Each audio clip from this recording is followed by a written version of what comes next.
today we're going to be looking at rival marriages in Harvest Moon and Story of Seasons. What are they? Why were they removed? And should they have been removed? What was this feature that's been removed from the series? In a lot of the original games, each bachelor was matched with a bachelorette. An example is Gray and Mary from Harvest Moon Back to Nature. If you didn't choose Mary, then one day Gray will come to your home and say that he has decided to marry her. Actually, in the most recent release of Friends of Mineral Town, you can still kind of see this feature in that there are rival events, but they never get married. Rival marriages last appeared in Harvest Moon Animal Parade. Why was this feature removed? Well, apparently they did a poll of Japanese gamers and they overwhelmingly said that they don't like rival marriages in the game. So last, let's look at a few reasons why they're good, a few reasons why they're bad, and then we can try to discuss in the comments. Do you think it's a good thing that they were removed, or do you wish that they would come back?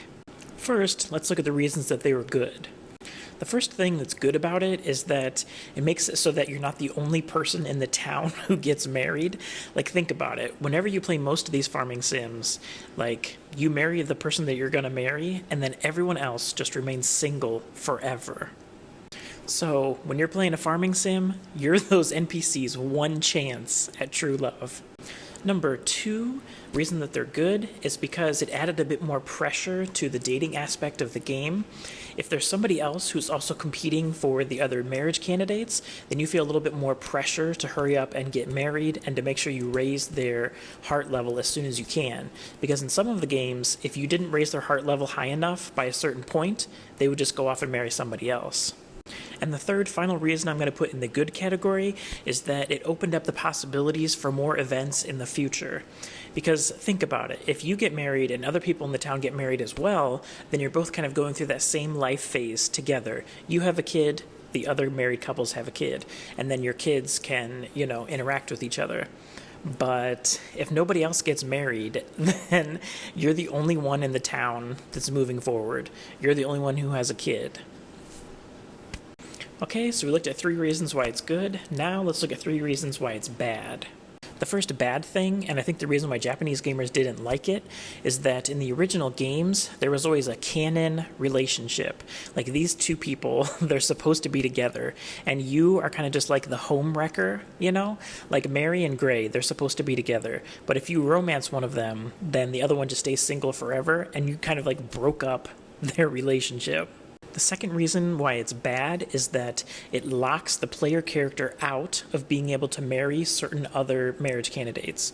So if the marriage candidate that you like is married, then, you're stuck. You can't go marry them. I think this is more of an issue now because in a lot of these farming games now you can marry somebody and then get divorced and go marry somebody else. But if there were rival marriages, then you wouldn't be able to do that. I mean, I guess maybe potentially they could also have other characters get divorced as well, but now it's getting really complicated, isn't it?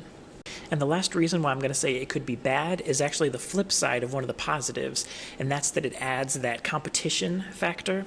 A lot of people play farming sims and games like this because they want to relax, but if you're constantly competing with somebody else for, the marriage candidate, then that's not really a relaxing experience.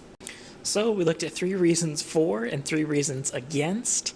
And so I guess it's time for me to give my opinion, but for me, personally, I'm so conflicted. Do you know how conflicted I am? I filmed 2 different endings to this video. One where I said, yes, I want them back, and one where I said, no, I don't want them anymore. Just so I could see it and then hear myself say it. So I'm like, which one has convinced me? I like rival events and I like there being rival marriages, but at the end of the day, it adds an extra layer of complexity, and then it just makes everything kind of messy. And why do I say that? It's because I've thought about some of the problems with rival marriages and then how you could fix it, potentially.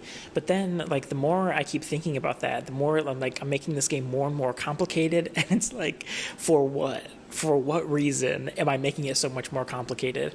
If you let there be rival marriages, but then you also let there be divorce, okay, we're making things really complicated. And then the other thing is that, there's canon pairs, and they could fix that maybe by making it random. So like, whoever you marry, maybe the other people randomly get with somebody else.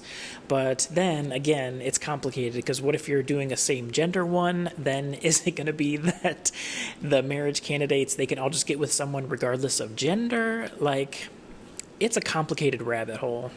So now I'm going to leave it up to you guys. What do you guys think?